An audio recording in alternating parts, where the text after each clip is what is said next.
Deriver's rule part 4. In problem 13, we have a product rule with two chain rules.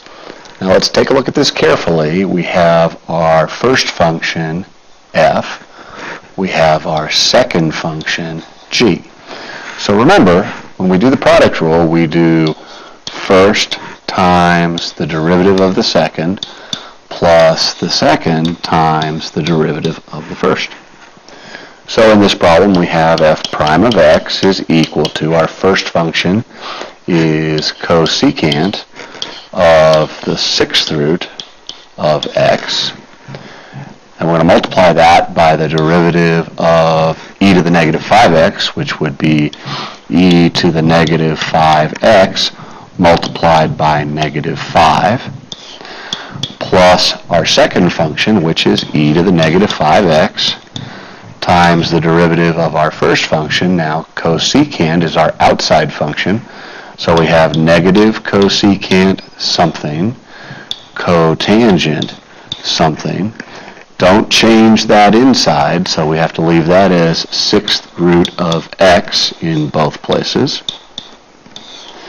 times the derivative of the inside. Now the derivative of the inside, that's the sixth root of x can be thought of as x to the 1/6 power. So that would be 1/6 x to the negative 5/6. Looking at that, I think I would leave it exactly like that. In problem 14, we again have a chain rule problem. We have an inside function, we have an outside function. So dy dx equal to, the derivative of natural log is 1 over something. Don't change the something. Multiply by the derivative of that something, which would be 2x plus 5. We can clean that up a little. Dy dx is equal to 2x plus 5 over x squared plus 5x.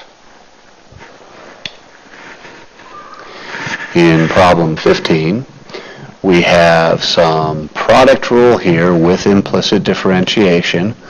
We have a chain rule here, and we also have implicit differentiation. So let's start off with first times the derivative of the second, so cosine would be negative sine y. Remember, when you take the derivative of a y, you need to multiply by dy dx, plus the second times the derivative of x squared, which would be 2x, plus, now we have e to the tangent x, so derivative of the outside, don't change the inside, multiply by the derivative of tangent, which is secant squared, equal to 3y squared dy dx. We now want to get the dy dx terms together on one side. I'm going to go ahead and add this dy dx term to the right side to make it positive.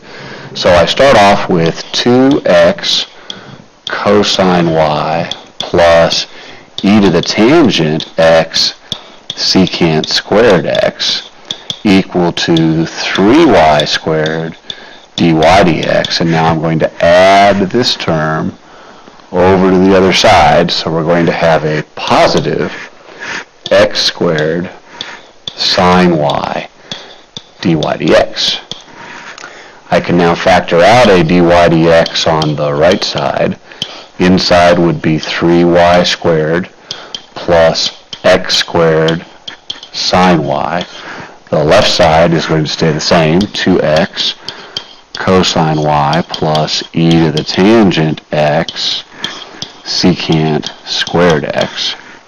Now we can divide our 3y squared plus x squared sine y to the other side. So we have a 3y squared plus x squared sine y.